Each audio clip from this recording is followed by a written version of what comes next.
If everything has gone to plan, the Nik Collection 6.3 has just launched and I'll be sharing what's new in this video. The main changes are to the HDR and sharpening applications.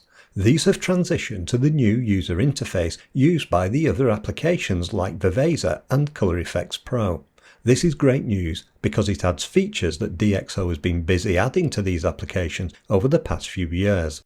Let's look at how this has improved them, starting with the Nik Sharpener Pro application. Nik Sharpener Pro is in fact two plugins because we use it at two different points in our editing workflow. The first is the Nik Pre-Sharpener, which is intended for capture sharpening early in the workflow. The other is the Output Sharpener, which we apply to optimize our finished images. The first thing that I noticed about the Pre-Sharpener interface is that it now correctly handles the image magnification. I'm using a Mac desktop with a 27-inch 5K monitor with the scaling set to display at 2048 pixels by 1152. In the previous version of Nik Pre-Sharpener, this scaling caused the 1:1 magnification to be magnified, meaning that the sharpening preview wasn't accurate. In the new Nik Collection 6.3, this is fixed and the 1:1 zoom shows the image accurately at 100%. And of course, I can easily switch to the other zoom levels using the icons at the top of the interface. Another nice feature that I'm pleased to see is the option to convert to a smart object. Although this is only available when using the applications in Photoshop, it is extremely useful. But what about the sharpening tools? Are they any good? I've seen criticism of the Nik sharpening and noise reduction applications because they don't use AI. Yes, there are some great AI tools out there, but just because something uses AI, it doesn't make it better. It's just that it automates some of the work for you. Personally, I prefer to sharpen images manually a lot of the time, providing I have the tools to control the sharpening. So let's look at how we can do this by applying the Nik Pre-Sharpener to an unsharpened image. First, we have the Adaptive Sharpening slider. We use this to increase or reduce the amount of sharpening applied to the image. Then below this is a sharpening slider where we can change the balance of the sharpening. We can use this to favour an area or concentrate the sharpening onto edges of an object. I'll increase the adaptive sharpening to 100%, which is too high for this image, but it'll help you see what the controls do. I'll also set the magnification to 200% and use the split screen preview to show you the effect. If I move the split screen left and right, you can see the sharpening on the window. But notice this grey panel below the window. It's showing signs of noise or pixels being sharpened. Now I deliberately didn't apply noise reduction to this image so you can see the level of control that's possible with these tools. Now watch the image carefully as I move the balance slider to the far left.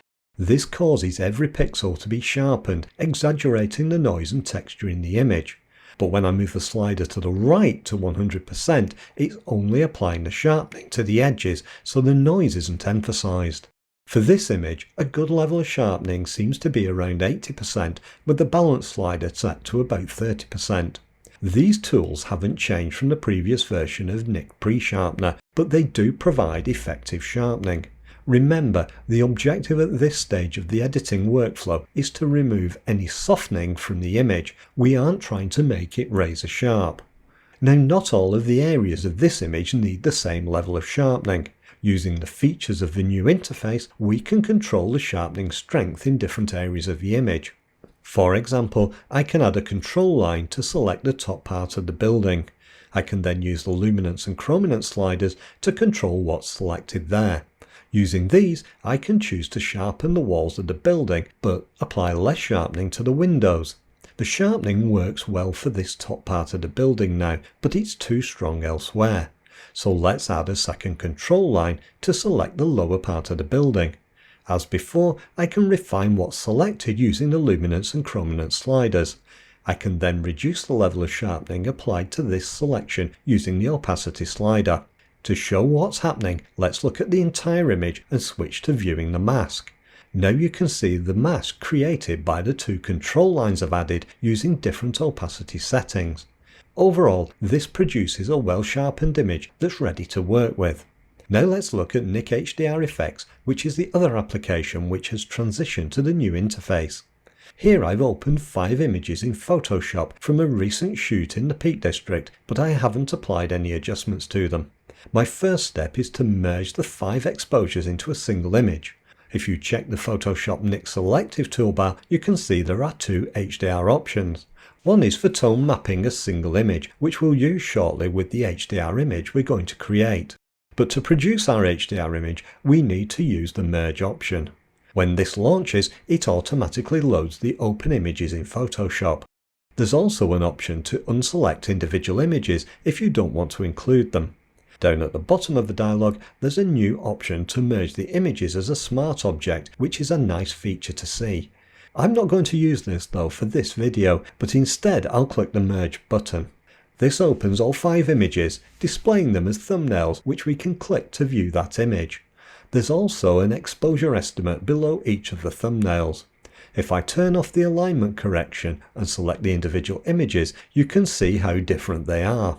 The alignment feature makes a great job of lining up the different images for merging, which is essential if you've shot them handheld like these images. The other problem you'll see with this image is that there's a lot of foreground movement because it was windy at the time I shot them. When I apply the ghost reduction, it makes a great job of removing and cleaning this up. I'll then click the button to create the HDR image. When the images have been merged, the HDR image is opened in the Nik HDR Tone Mapping plugin. To save time, I've previously edited this image so I can reapply those settings. All I need to do is select the adjustment I want to use in the last edit section of the interface.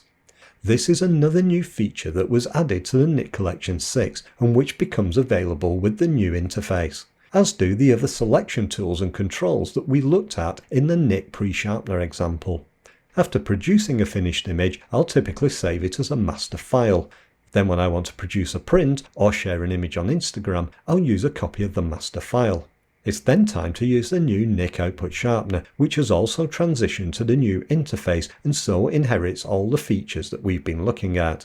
Here's the full-sized image from earlier after applying some edits in the other Nik applications. What I want to do now is make an A3 print of this, so I'll reduce the size of the image to 15 inches on the long edge with a resolution of 300 dpi. It's important to do any image resizing before applying the Nik Output Sharpener. If you resize it later, you'll damage the sharpening effect. Now I can apply the Nik Output Sharpener to the image as a new layer.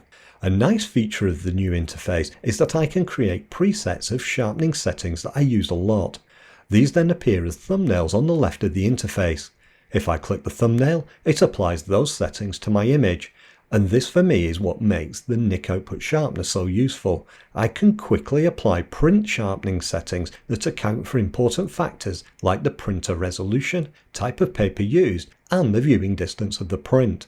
I can also easily switch from print to display output if I wanted to share this image on Instagram. As well as sharpening the entire image, I can choose to sharpen some areas more than others using the control lines and control point features. For example, I can add a control line to the sky and then use the chroma and luma sliders to refine the selection. I can then use the output sharpener control to remove the sharpening from the sky.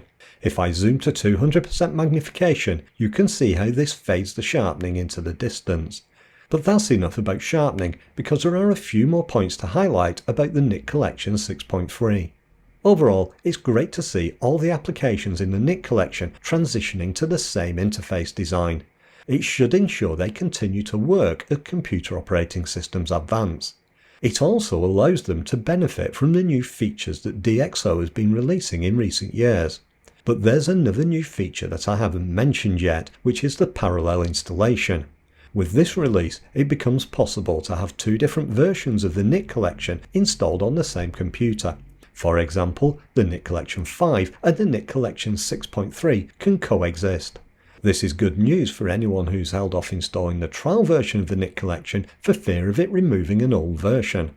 As for the price of the Nik Collection 6.3, if you already have the Nik Collection 6, this is a free upgrade. If you have an earlier qualifying version of the Nik Collection like 4 or 5, you can upgrade for £69. But if you don't qualify for the upgrade, the full price is £135. If you're an existing Nik user, be sure to check the YouTube video information below. I've included links to a few of my other Nik Collection videos that you might find useful. If you didn't see my original review of the Nik Collection 6 in May, you may want to watch that now. Thanks for watching today, and I hope you've enjoyed this review. Don't forget to subscribe if you haven't already, and please share this with others. I'll see you soon for another video.